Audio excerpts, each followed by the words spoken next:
एक लड़की के लिए सबसे डिफ़िकल्ट क्या चीज़ रहती है जब वो इस तरीके के चैलेंजेस लेना स्टार्ट करती है? डर तो सबसे लगता था, बट ये है कि आपकी प्रिपरेशन है तो जैसे अब सरकारी नौकरी हो गई, नौकरी लगने के बाद सेटिस्फाई हो जाते हैं, आप सेटिस्फाई नहीं हुई।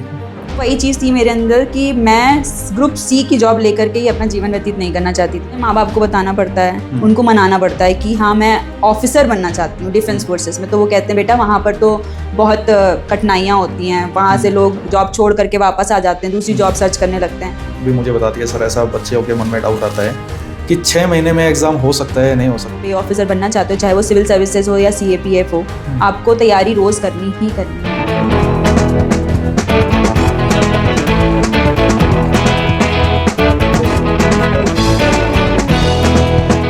Everyone, welcome back to AVKS academy. मैं नवीन शोकन एक बार फिर से स्वागत करता हूँ AVKS के इस प्लेटफॉर्म पे। As you know that we have started a campaign CAPF पहचान, और आज हमारे इनिशिएटिव में हमारे साथ हमारी एक स्टूडेंट हैं मिस चारू। सी सिक्योर्ड ऑल इंडिया रैंक 437 इन CAPF असिस्टेंट कमांडेंट 2024 एग्जामिनेशन। ये ऑलरेडी गवर्नमेंट सर्विसेज में भी हैं, टैक्स असिस्टेंट के रूप में कार्य करती हैं। जर्नी काफ़ी अप एंड डाउन रही है, चीज़ें बहुत कुछ जानने को मिलेंगी। जिन स्टूडेंट्स के ये डाउट रहते हैं कि सर जॉब के साथ कैसे मैं तैयारी करूं, या अभी एग्जाम में 6 महीने बचे हैं तो क्या ये इनफ रहेंगे, मेरा क्या प्रॉपर टाइम टेबल होना चाहिए, और ऐसे बहुत सारे डाउट्स आपके इस वीडियो के माध्यम से क्लियर होंगे। इंटरव्यू का क्या रोल रहता है, एक लड़की को तैयारी करने के क्या फ़ायदे होते हैं, ये सारी चीज़ें आप जानेंगे। तो चलिए डिस्कशन को स्टार्ट करते हैं। Hello Charu, how are you? I am good sir, thank you. आप पहले अपने एजुकेशनल बैकग्राउंड, अपने एरिया के बारे में थोड़ा बताइए कैंडिडेट्स को कि आप कहाँ से हैं और आपका एजुकेशनल बैकग्राउंड क्या है और प्रेजेंट टाइम में क्या करते हैं। मैं लखनऊ से हूँ। मेरा BTech एंड MTech है केमिकल इंजीनियरिंग में, और मैं currently as a tax assistant work कर रही हूँ थ्रू CGL। ओके, CGL के थ्रू एंट्री हुई Yes, है। sir. ओके, तो ये ग्रुप C की पोस्ट है। Yes sir. ओके, तो आपका आपने बोला कि BTech आपने की हुई है, तो कैंडिडेट के माइंड में सबसे पहले डाउट तो यही आता है BTech करने के बाद ये CGL की तरफ या गवर्नमेंट सर्विसेज की तरफ माइंड कैसे टिल्ट हुआ? सर एक्चुअली मैंने 11th-12th में NCC ज्वाइन करी थी। ओके, तो वहाँ से मुझे डिफेंस फोर्स में जाने का मन था। फिर उसके बाद काफ़ी एस्पिरेशंस चेंज होते रहते हैं। फिर मुझे ONGC में जाना था, फिर मैं MTech करने आ गई IIT दिल्ली। वहाँ पे मेरे बैचमेट्स IAS की तैयारी कर रहे थे, तो मैं भी साथ में प्रिपरेशन करने के लिए लग गई। फिर उसके बाद एग्ज़ाम नहीं क्लियर हो रहा था, काफ़ी स्ट्रगल्स रहते हैं, बहुत से बच्चों के एग्ज़ाम नहीं क्लियर होते हैं, 1-1, 2-2 नंबर से प्रीलिम्स रह जाता है। फिर उसी बीच में मैं अपना एरिया डाइवर्स कर रही थी कि कहीं तो जॉब लग जाए, डेस्परेशन हो जाती है। तो मैंने CGL का भी फॉर्म भरा था, फिर मेरा CGL क्लियर हो गया, मैंने उसको ज्वाइन कर लिया। तो इस तरीके से मैं CGL क्लियर करके एज अ टैक्स असिस्टेंट हूँ अब। आज के समय में सिविल सर्विसेज की पर्टिकुलर बात करें तो स्टैग्नेशन बहुत हो रखी है, और एक टाइम के बाद कैंडिडेट को डाइवर्सिफाई करने चाहिए अपने Yes, ऑप्शंस। तो आपने वो CGL की और टिल्ट किया अपने आप को। Yes sir. लेकिन बहुत लोग जैसे अब सरकारी नौकरी हो गई, नौकरी लगने के बाद सेटिस्फाई हो जाते हैं, आप सेटिस्फाई नहीं हुई। हाँ यस सर, ये तो है कि देखिए आपको खुद पता होता है कि आप इससे और अच्छा कर सकते हो। जैसे एक पेंटर होता है, कुछ पेंट करता है, बट उसको लगता है कि मैं इससे अच्छा भी पेंट कर सकता था, तो शायद लोग और अप्रिशिएट करते हैं। तो वही चीज़ थी मेरे अंदर कि मैं ग्रुप C की जॉब लेकर के ही अपना जीवन व्यतीत नहीं करना चाहती थी। तो इसीलिए मैंने और मेहनत करी, अपने आप को और पुश किया, और मैंने CAPF ग्रुप A की जॉब हासिल करी। गस्टेड ऑफिसर तो हैं, लेकिन लड़कियों को थोड़ा ऐसा मार्केट में भी लोग बोलते हैं, या सोसाइटी ऐसी है हमारी, थोड़ा सा वेमेन को ऐसा नहीं देखना चाहती कि वो भी आर्म फोर्सेस ज्वाइन करें, और ऐसा बोला जाता है कि फोर्सेस का नेचर पैट्रियार्कल नेचर का है। Yes, sir. तो और बॉर्डर्स पे भी इंफ्रास्ट्रक्चर की इश्यूज देखने को मिलते हैं। स्टिल आप एक जो डेस्क जॉब है, अच्छी खासी जॉब है और आरामदायक नौकरी हम बोल सकते हैं एज कम्पेयर टू CAPF, वो छोड़ के क्यों CAPF का पार्ट बनना चाहते हो? सर मैं आपकी बात से अग्री करती हूँ कि हमारी सोसाइटी गर्ल्स को कहती है कि बेटा तुम टीचर की जॉब ले लो, ये हमारे भविष्य तुम्हारे लिए सही रहेगी, शादी के बाद ऐसा रहेगा वैसा मतलब हेल्पफुल रहेगी। Yes. बट मेरी जब जॉब लगी तो मुझे पता चला कि मेरी डेस्क जॉब ही रहेगी। तो मैं उससे सेटिस्फाइड नहीं थी, क्योंकि मुझे डिफेंस फोर्सेस में जाना था, और मेरे लिए अब मतलब मुझे अपनी जॉब सेटिस्फैक्शन चाहिए थी कि फील्ड की जॉब हो, मुझे वर्दी पहननी हो, और मैं ऑफिसर हूँ। इसीलिए मैंने अपने घर पे भी रिबेल किया है इस सब चीज़ों के लिए। तो इन सब स्ट्रगल्स के बाद जाकर के मैं इस पोजीशन पे आई हूँ। मतलब एक लड़की के लिए सबसे डिफ़िकल्ट क्या चीज़ रहती है जब वो इस तरीके के चैलेंजेस लेना स्टार्ट करती है?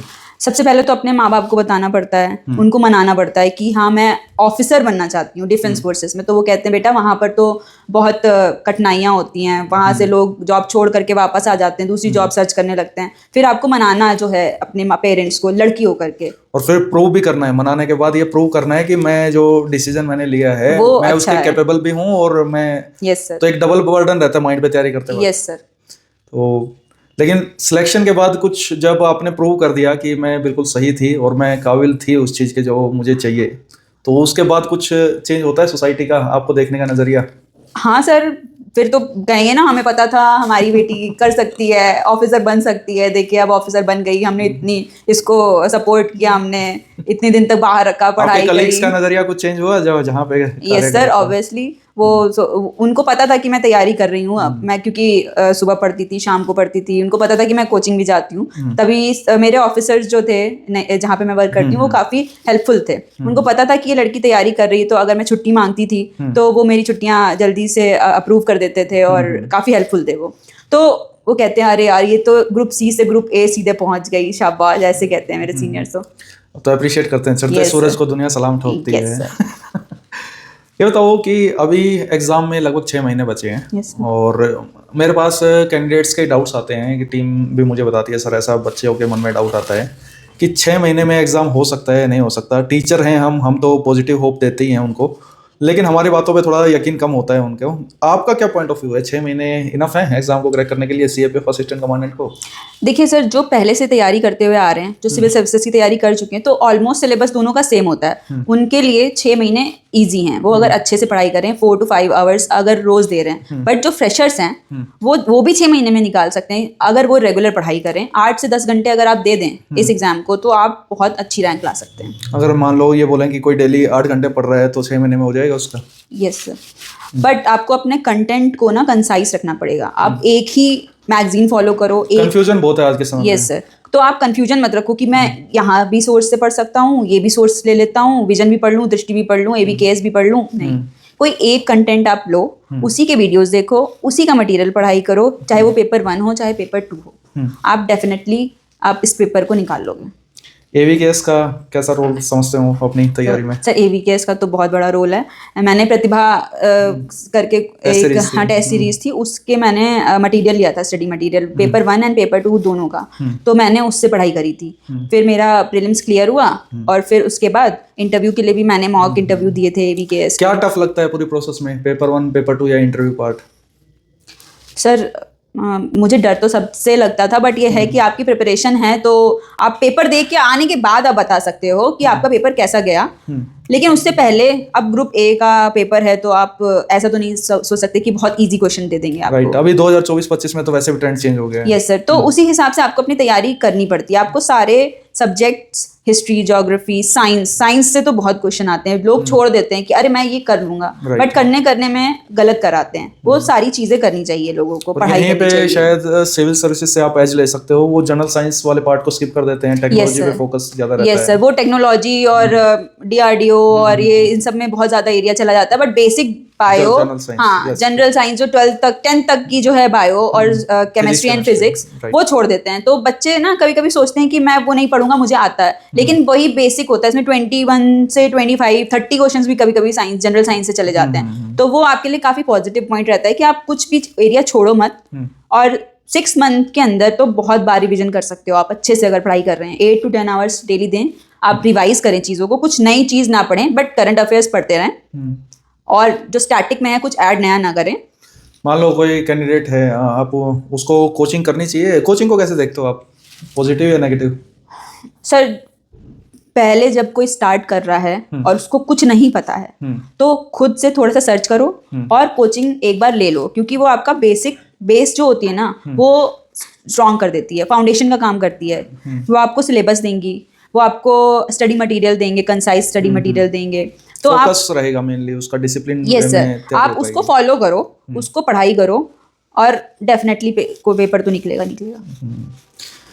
चलो जॉब के रिगार्डिंग बात कर लेते हैं, क्योंकि वो आजकल जैसे लोग बहुत ज़्यादा प्राइवेट सेक्टर में भी जॉब करते हैं, वो भी चाहते हैं मैं ऑफिसर बनूं, और बनना भी, ट्राई भी करना चाहिए, क्योंकि अगर एक बार सपना देख लिया यूनिफॉर्म का तो फिर पूरा एफर्ट इंसान को डालना चाहिए, जब तक Yes, sir. एलिजिबिलिटी क्राइटेरिया उसका है तब तक तो उसको डालना ही चाहिए। Yes sir.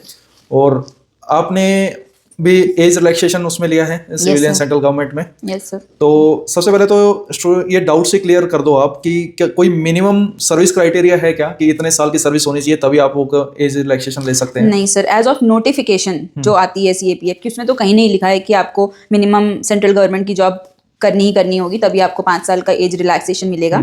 ऐसा कुछ नहीं है। मान लो किसी को 2 महीने ज्वाइन किए हुए है, वो भी एज रिलैक्सेशन क्लेम कर सकता यस है। सर।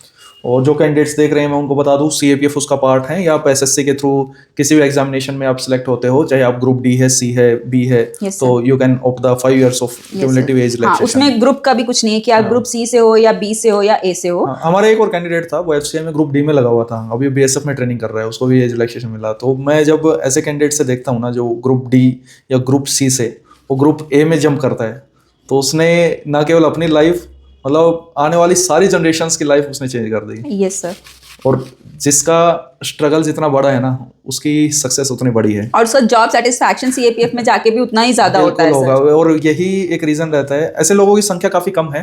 ये लोग, मान लो आप आईपीएस बनना चाहते हो और असिस्टेंट कमांडेंट बन गए, तब तो सेटिस्फैक्शन में कहीं ना कहीं ऊपर नीचे रहेगा, लेकिन जब आपको पता है कि आप नीचे से ऊपर आए हो, तब आप ग्राउंडेड रहते हो, चीजों की वैल्यू करते सर हो। वैल्यू पता चलती है। Yes sir. तो कैसे मैनेज किया पढ़ाई को जॉब के साथ? सुबह ऑफिस जाने से पहले पढ़ाई, ऑफिस में लंच आवर में पढ़ाई, फिर उसके बाद वापस आने के, ऑफिस से वापस आने के बाद उस टाइम तो ऐसा लगता होगा लाइफ मेरी बहुत हेल चल रही है, पर्सनल टाइम नहीं मिल पाता।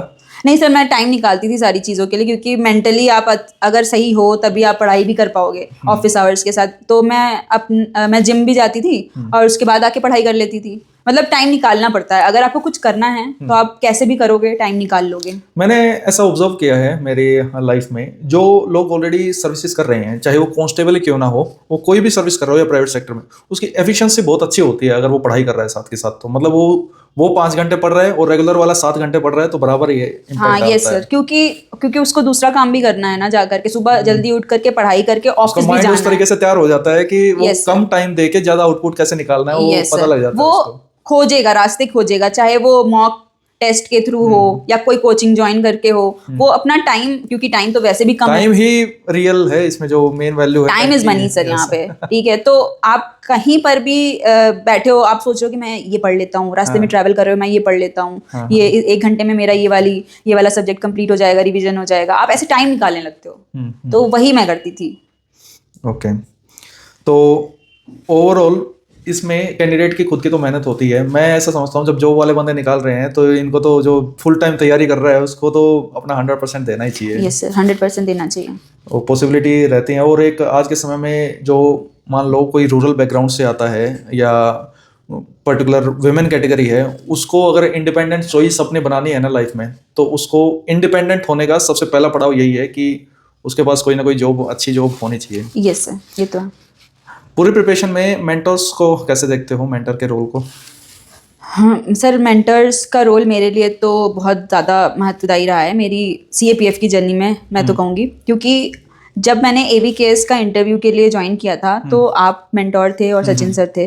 तो उस टाइम पे जो आपने मुझे पॉजिटिव्स और अच्छे करने के लिए बोला था, या जो मेरे नेगेटिव थे उन पे काम करने के लिए बोला था, उन सब चीज़ों ने मेरी मेन इंटरव्यू जो था यूपीएससी का, उसको क्रैक करने में काफी हेल्प करी थी। हाँ, you scored 100+ marks in your interview. कितना? 105। ओके, तो इंटरव्यू कैसा है? गेम चेंजिंग है पूरा, कि आप लिस्ट में आओगे या नहीं आओगे इंटरव्यू पे डिसाइड होता है, और सारे बच्चे पढ़ने वाले हैं उस टाइम पे? सर देखिए, जैसे जिनके कम मार्क्स हैं प्रीलिम्स में, उनके लिए इंटरव्यू काफ़ी महत्वदायी रहता है। बट जिनको पता है कि उनके मार्क्स बहुत ज़्यादा आए हुए हैं तो वो कम मार्क्स में भी क्वालिफाई कर सकते हैं। जैसे बेयर मिनिमम एक मेरा फ्रेंड है, उसके बहुत हाई नंबर हैं प्रीलिम्स में, उसको सिर्फ 80 मार्क्स चाहिए इंटरव्यू में, तो वो टॉप में आ जाएगा। तो ऐसा भी होता है, उनके लिए इंटरव्यू ज़्यादा महत्व नहीं रखता, क्योंकि 90 तो मार्क्स मिल ही जाते हैं। 90 के ऊपर आप 100 के ऊपर क्रॉस कर रहे हो मार्क्स, वो गेम चेंजिंग हो जाता है उनके लिए जिनके प्रीलिम्स में कम मार्क्स थे।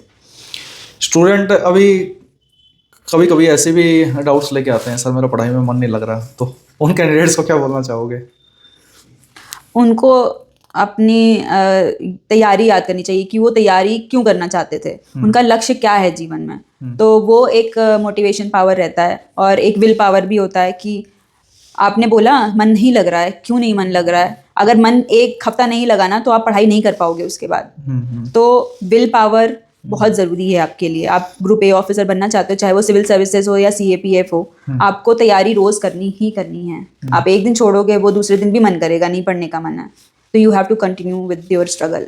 अभी तो मैं जो आपको देख पा रहा हूँ वो लड़कियों के लिए आप इंस्पिरेशन का कार्य कर सकते हो, और मेनली उनके लिए इंस्पिरेशन का कार्य कर सकते हो जो ऑलरेडी सर्विसेज में हैं और जो अपनी किस्मत को चेंज करना चाहते हैं, जो प्रेजेंट सिचुएशन है उसको चेंज करना चाहते हैं।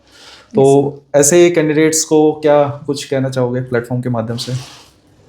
मैं जो सेंट्रल गवर्नमेंट में जो जॉब कर रहे हैं उनके लिए मेनली मैं कहना चाहूँगी कि अगर आप ग्रुप ए ऑफिसर बनना चाहते हो तो आप ये 5 साल का एज रिलैक्सेशन ले करके CAPF का एग्ज़ाम क्रैक कर लो, क्योंकि मेरे लिए ये बहुत बहुत बहुत ज़्यादा इंपॉर्टेंट रहा है ये एज रिलैक्सेशन वाली चीज़। तो क्या पता आपके भी काम आ जाए। बिल्कुल। चलो, बहुत अच्छा लगा आपसे बात करके, और आई होप कैंडिडेट्स के कुछ डाउट्स क्लियर हुए होंगे। अभी कैंडिडेट्स का जो एग्ज़ाम है 19 जुलाई को है, इस बार एग्ज़ाम थोड़ा जल्दी है, तो एक फाइनल मैसेज आपकी तरफ से? Continue with your studies and revise as much as you can. ठीक है, थैंक यू एवरीवन। फिर भी आप लोगों का कोई भी डाउट है तो आप नीचे कमेंट सेक्शन में आप लिख सकते हैं और गिवन नंबर पे कॉल कर सकते हैं। मिलते हैं नेक्स्ट वीडियो में। जय हिंद।